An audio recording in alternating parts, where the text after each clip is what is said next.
Ново противпожарно возило, донација од Дирекцијата за заштита и спасување, е дел од возниот парк на Штипската противпожарна единица. Моје огромно задоволство, денес сме во територијалната противпожарна единица.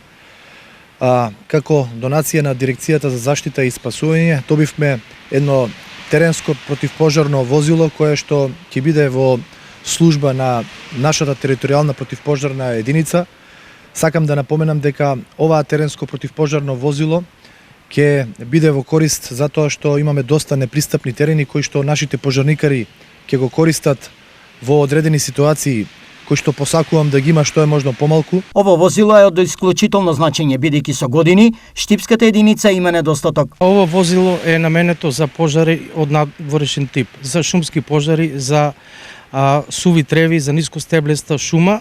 Со ово возило ќе се стаса брзо и навремено, додека е пожарот во рана фаза, да се изгаси за да не дојдеме до пожари од поголем размер. Исто така возилото е наменето за тешко пристапни терени, каде што пожарникарите тешко можат да стасат, а со ово возило се стасува до тие тешко пристапни терени и може да се изгаси пожарот.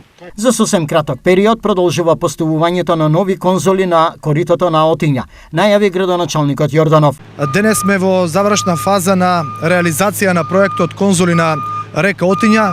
Денес се асфалтира потегот пред хотел Урбаниста и кај основното училиште Ванчо Прке, со што една од главните сообраќајници, транзитни сообраќајници во централното градско подрачје, улицата Васил Главинов, ќе биде многу пофреквентна и проводна улица, затоа што практично добивме едно проширување на целиот овој потек. Досега конзолни решенија за паркирање има на половина од реката Отиња, а според планираното, нивната изградба ќе продолжи до судската зграда.